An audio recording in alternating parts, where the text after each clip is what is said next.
Frères et sœurs, bonjour. Ce matin, j'ai intitulé le sermon « La sanctification ». Si vous voulez bien tourner avec moi dans Hébreux 12, verset 14. Recherchez la paix avec tous et la sanctification, sans laquelle personne ne verra le Seigneur. On peut voir que dans ce verset, le mot sanctification est d'une importance capitale. C'est pourquoi la sanctification doit régner dans notre vie. C'est un processus. Le mot sanctification veut dire être séparé de, mis à part pour Dieu. Alors on peut se poser la question, mais être séparé de quoi? Il y a dans la parole de Dieu un verset qui nous explique tout ça. C'est dans Colossiens, chapitre 3, versets 1 à 2. Il est dit: si donc vous êtes ressuscités avec Christ, cherchez les choses d'en haut, où Christ est assis à la droite de Dieu. Affectionnez-vous aux choses d'en haut et non à celles qui sont sur la terre. Mes amis, notre Père Céleste nous demande de nous séparer de ce monde, de ne pas aimer ce monde. C'est vrai qu'on peut lire aussi dans 2 Corinthiens, chapitre 17, c'est pourquoi sortez du milieu d'eux et séparez-vous, dit le Seigneur. Ne touchez pas à ce qui est impur et je vous accueillerai. Qu'est-ce que Dieu veut nous faire comprendre par là? Est-ce que ça veut dire qu'il ne faut plus nous approcher de nos contemporains? Ou si vous aimez bien de temps en temps voir un petit film, ne plus aller au cinéma en se promenant par une lourde chaleur, se désaltérer dans un bar, ou bien ne plus pratiquer les séances de... si vous aimez bien faire la gym, pour les hommes c'est plus la musculation, dans les clubs, etc. Non, c'était pas ça, se couper du monde. C'était pas ce que Dieu veut. Jésus lui-même disait, dans Jean 17, 15, verset 16, « Je ne te prie pas de les ôter du monde, mais de les préserver du mal. » Je répète, les préserver du mal. Ils ne sont pas du monde, comme moi, je ne suis pas du monde. Alors dans Thessaloniciens, 1 Thessaloniciens, chapitre 4, verset 7. « Car Dieu ne nous a pas appelés à l'impureté, mais à la sanctification. » On voit ici, d'après ce passage biblique, que la sanctification est vraiment à l'opposé de l'impureté. Et je vous cite encore 2 Corinthiens, chapitre 6, verset 14. « Quel rapport y a-t-il entre la justice et l'iniquité? Ou qu'y a-t-il de commun entre la lumière et les ténèbres ?» Mes amis, voulons-nous emprunter ce chemin, le chemin de la sanctification? Ou bien voulons-nous rester dans une position de chrétien du dimanche? Parce que nous savons que de toute façon nous sommes lavés et purifiés par le sang de l'agneau. Alors quoi bon encore rechercher la sanctification? Mais je vous le dis ouvertement, cette façon de voir les choses, elle vient de l'ennemi. Elle vient de l'ennemi de nos âmes, mes amis. Et j'en suis convaincu. Parce qu'il est bien dit dans Hébreux, chapitre 12, verset 14, « Recherchez la paix avec tous et la sanctification, sans laquelle personne ne verra le Seigneur. » Dans la version Darby, nous pouvons lire, pour ce même verset, « Poursuivez la paix avec tous et la sainteté, sans laquelle nul ne verra le Seigneur. » Alors, il n'est pas noté, il n'est pas écrit « essayer de rechercher » ou de poursuivre. Non. La conjugaison ici est à l'impératif. Dans le dictionnaire, j'ai regardé ce que signifie impératif. Impératif est un mode qui servent à l'expression de l'ordre. Un ordre donné, un commandement. Et le mot sainteté aussi, j'ai regardé, il est traduit en fait par agiotsun, qui signifie pureté morale. Nous allons à présent voir et surtout faire de la sanctification une priorité dans notre vie de tous les jours. Vous allez voir à quel point c'est important de nous sanctifier et surtout de connaître les bienfaits qui en découlent. La première question que j'aimerais partager avec vous, c'est: sommes-nous saints? Vous savez, si vous étiez fumeur, buveur et tout ce qui va avec, vous pouvez tout abandonner, même tous les vices, tous les péchés, même visiter les malades, faire du bien autour de vous, etc., etc., etc. Si vous n'avez pas accepté Jésus-Christ comme votre sauveur, ou reconnu étant le vrai Fils de Dieu vivant, toutes vos œuvres, aussi bonnes soient-elles, ne vous servent à rien. Mais à rien du tout. Si vous n'êtes pas des chrétiens nés de nouveau, il faut commencer par reconnaître Jésus-Christ vivant, ressuscité des morts, ensuite à travers sa parole, car il est la parole, la méditer, la mettre en pratique, en application. Et c'est là que se produira le miracle de Dieu. Car c'est sa parole qui nous sanctifie. Vous êtes sanctifiés en lisant sa parole. Il est dit dans Jean 17, verset 17. Sanctifie-les par ta vérité. Ta parole est la vérité. Amen. Si nous sommes réellement convertis, mes amis, nés de nouveau, la parole de Dieu nous pousse à la repentance par le Saint-Esprit et à abandonner aussi nos péchés et tous les vices et nous remettre à Dieu, mettre de côté ses espérances et toutes les ambitions qu'on a, les désirs personnels. Oui, ça signifie désirer par-dessus tout suivre la voie de Dieu. Christ nous a rachetés d'un grand prix en faisant couler son sang précieux sur la croix de Golgotha. C'est par amour envers lui que nous voulons lui obéir. Parce qu'il est notre sanctification, mes amis. Il est notre sanctification. N'oublions pas, il nous a aimés le premier. Et ça, nous pouvons le lire dans 1 Jean, chapitre 4, verset 10. En ceci consiste l'amour. Ce n'est pas nous qui avons aimé Dieu, mais c'est lui qui nous a aimés et qui a envoyé son Fils en victime de propitiation pour nos péchés. Oui, il nous a justifiés par son sang.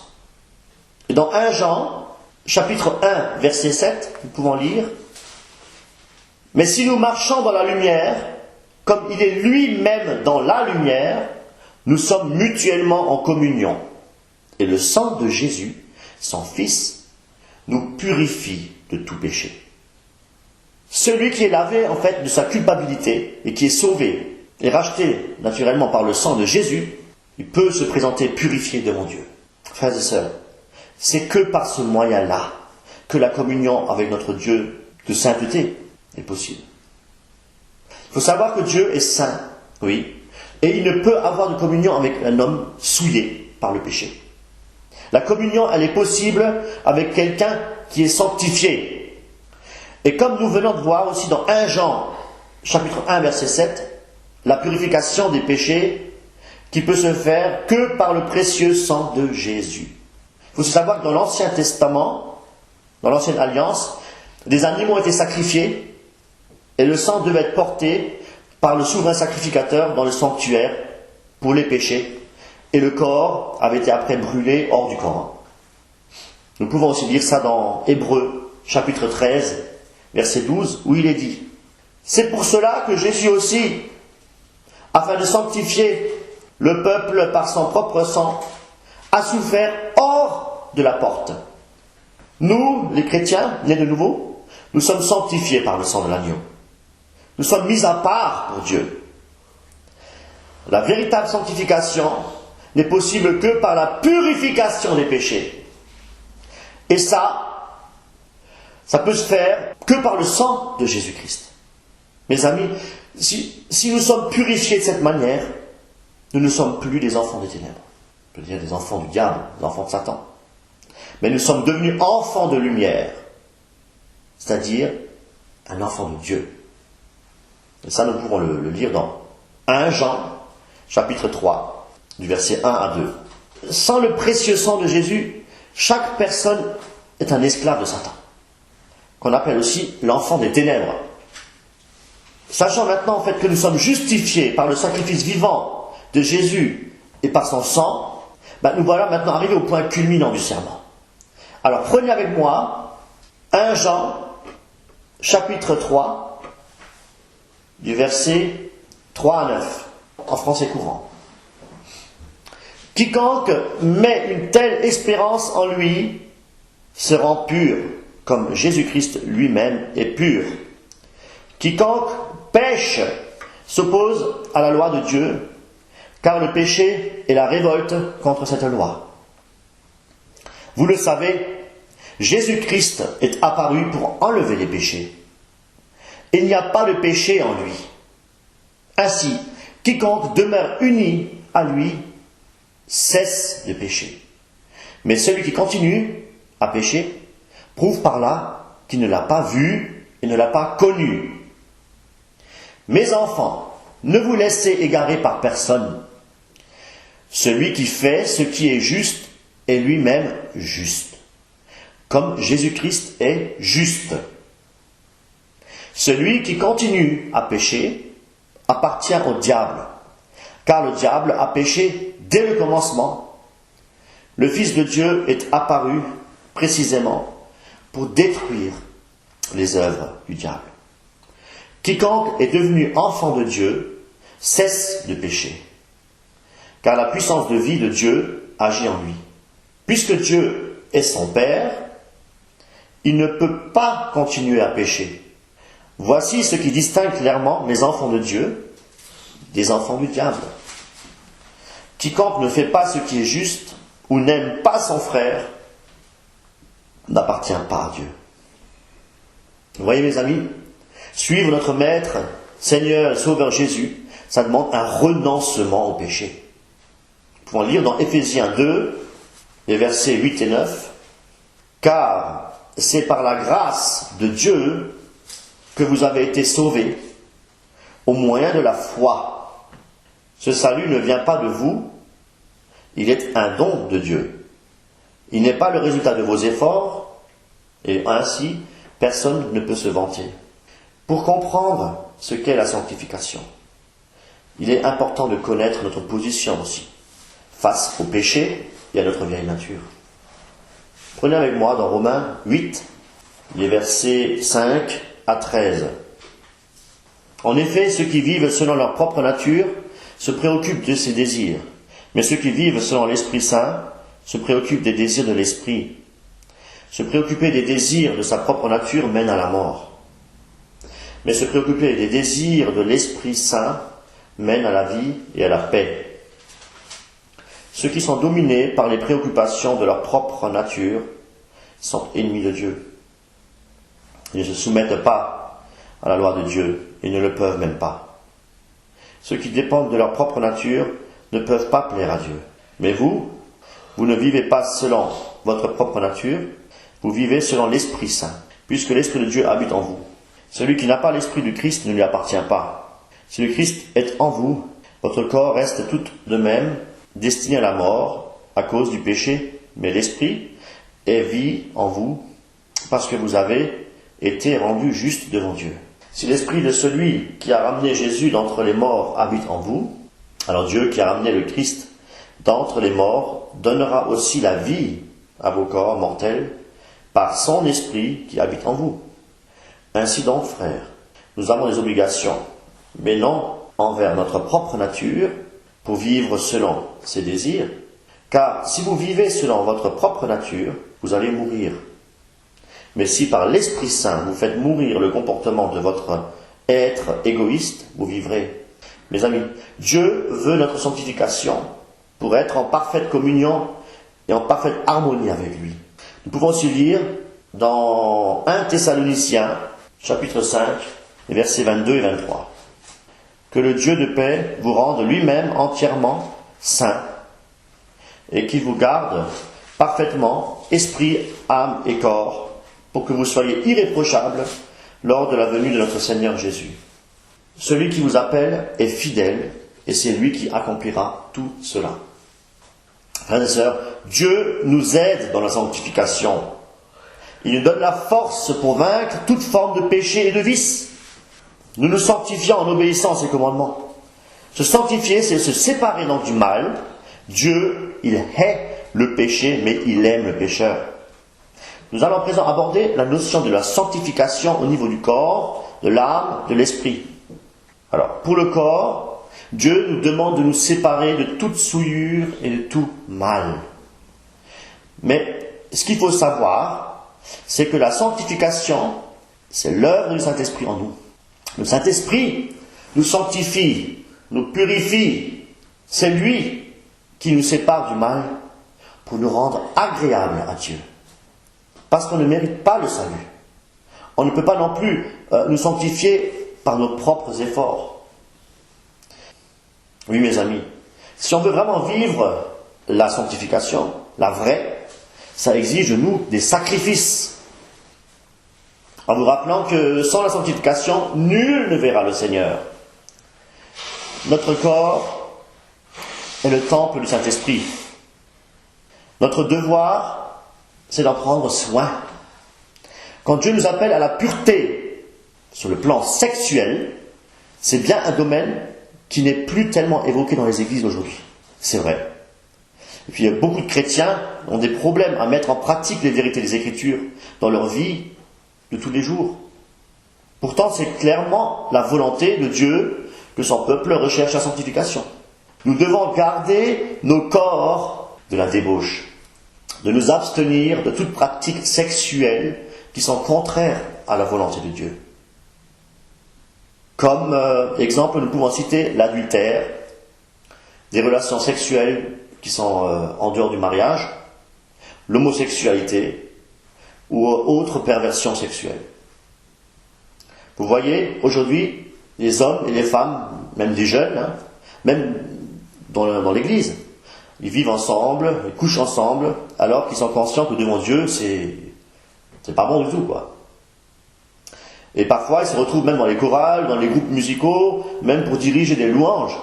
Croyez-vous que Dieu peut être béni? Je vous parle en connaissance de cause, sans vous cacher quoi que ce soit. Je n'étais pas mieux, voire bien pire. Dieu, dans sa miséricorde, m'a lavé, m'a purifié et m'a pardonné. Puisque je me suis réellement repenti en abandonnant tous ces péchés sexuels, entre autres la pornographie, un fléau actuel de société. Pauvre jeunesse désœuvrée, on peut dire, je vous adresse un message ce matin. Résistez et donnez-vous réellement au Seigneur qui peut vous délivrer, vous sauver et vous faire découvrir ce qu'est le vrai amour et la pureté dans les relations garçons et filles.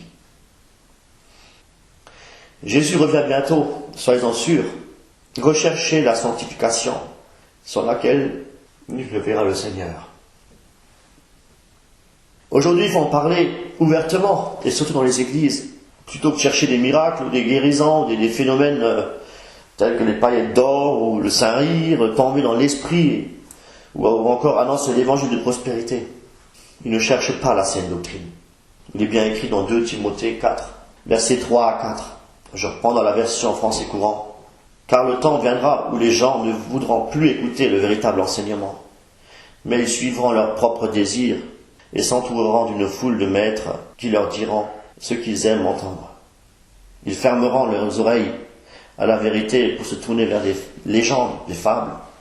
Mais toi, garde la tête froide en toutes circonstances, supporte la souffrance, travaille activement à la diffusion de la bonne nouvelle et remplis ton devoir de serviteur de Dieu. Nos amis, l'Église réveillée est celle qui dénonce le péché et qui prêche la repentance et la croix et qui avertit le peuple de Dieu sur les fausses doctrines et les faux prophètes, les faux enseignements.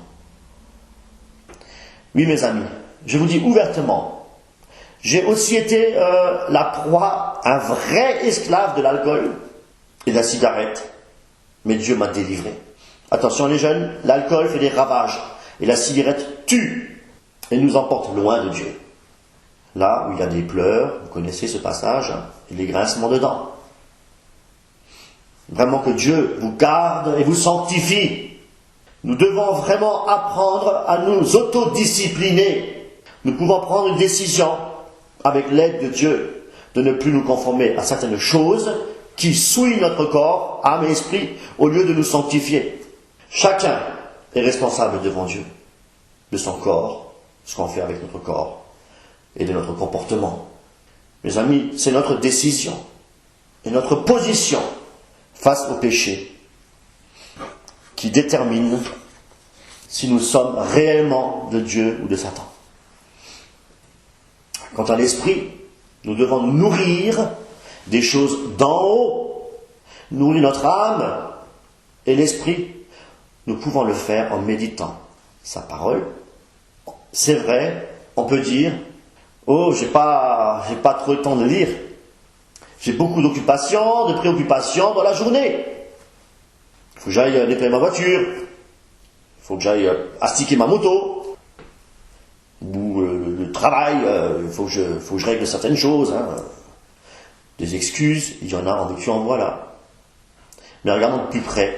Le soir, on aime bien de temps en temps regarder un film à la télé. Un bon vieux film, un bon petit Bourvil ou... Pour les jeunes, c'est pas trop ça, mais bon. Pour nous, moi et mon épouse, on n'a pas ce problème. On regarde très rarement la télévision. C'est à peine qu'on regarde les infos. Bon, bref. Dans notre société actuelle, on se préoccupe de beaucoup de choses. C'est vrai, on vit à 200 à l'heure. Et on néglige vraiment si facilement notre relation avec notre Père Céleste. Soit dans la lecture de sa parole ou soit dans la prière. Je crois très profondément que le Seigneur aimerait qu'on nourrisse davantage notre âme, surtout à notre époque actuelle, où tout nous est servi sur un plateau de souillure. On peut lire dans Luc 10, versets 41 et 42. « Marthe, Marthe, tu t'inquiètes, tu t'agites pour bien des choses. Une seule est nécessaire. Marie a choisi la meilleure part. Elle ne sera pas enlevée. » Si nous aimons le Seigneur, nous lui obéissons par amour et il nous aidera dans toutes nos tentations, dans toutes nos faiblesses et il nous en délivrera. N'oubliez pas, il est tout puissant. Il est tout puissant. Christ est tout puissant. Il a vaincu sur la croix. Il a écrasé Satan. Christ est avec nous, mes amis. Je vais vous lire certains passages où il est question de sanctification, dans la traduction en français courant. 1 Thessaloniciens, chapitre 4, versets 3 à 8. Nous pouvons lire. « Voici quelle est la volonté de Dieu, c'est que vous soyez saints et que vous vous gardiez de l'immoralité, que chacun de vous sache prendre femme d'une façon sainte et honorable, sans se laisser dominer par de mauvais désirs, comme les païens qui ne connaissent pas Dieu. Dans cette affaire, que personne ne cause du tort à son frère, ou ne porte atteinte à ses droits. Nous vous l'avons déjà dit, et vous avons sérieusement averti. Le Seigneur punira ceux qui commettent de telles fautes. Dieu ne nous a pas appelés à vivre dans l'immoralité, mais dans la sainteté. C'est pourquoi celui qui rejette ses prescriptions ne rejette pas un homme, mais rejette Dieu qui vous a donné son Saint-Esprit. 1 Corinthiens, chapitre 7, verset 1. Toutes ces promesses sont valables pour nous, chers amis. C'est pourquoi purifions-nous de tout ce qui salit le corps, l'âme, et efforçons-nous d'être parfaitement saints en vivant dans le respect de Dieu. 2 Timothée, chapitre 2, verset 20. Nous lisons: si quelqu'un se purifie de tout le mal que j'ai mentionné, il sera apte à remplir des tâches spéciales. Il est entièrement à la disposition de son maître. Il lui est utile. Il est prêt à faire toute action bonne. Mes amis, pour être utilisés par Dieu, nous devons être sanctifiés. Il y a bien d'autres textes de la Bible qui font allusion à la sanctification. Je disais tout à l'heure que la sanctification, c'est un processus. Oui, elle est progressive. J'aimerais bien citer 2 versets. Philippiens, chapitre 3, versets 13 à 14, où il est dit: je fais une chose, oubliant ce qui est en arrière et me portant vers ce qui est en avant.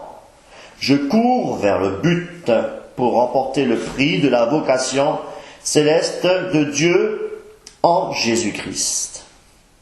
Et dans 2 Pierre, chapitre 1, les versets 5 à 10, où il est dit: faites tous vos efforts pour joindre à votre foi la vertu, à la vertu la science, à la science la tempérance, à la tempérance la patience, à la patience la piété, à la piété l'amour fraternel, à l'amour fraternel la charité. En faisant cela, vous ne broncherez jamais. Mes amis, apprenons à obéir au Seigneur. Il a en réserve pour nous que de bonnes choses si nous lui obéissons, si nous lui restons fidèles et si nous recherchons la sanctification. Dieu nous fait des promesses. On parvient aussi à la sanctification en livrant nos membres comme esclaves à la justice et en devenant nous-mêmes esclaves de Dieu. On achève notre sanctification en nous purifiant de toute souillure de la chair et de l'esprit.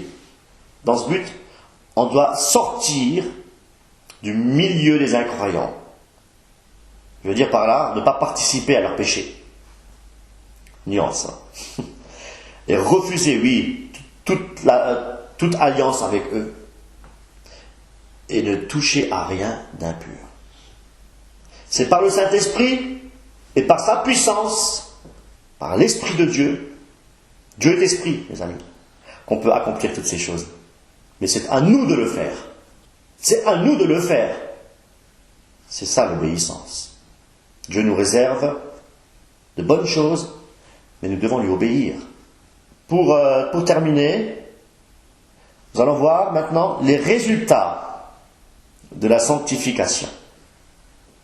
D'après Hébreux, chapitre 10, verset 14, c'est par une seule offrande, en fait le sacrifice de lui-même pour le péché, Christ a rendu parfait pour toujours ceux qui sont sanctifiés.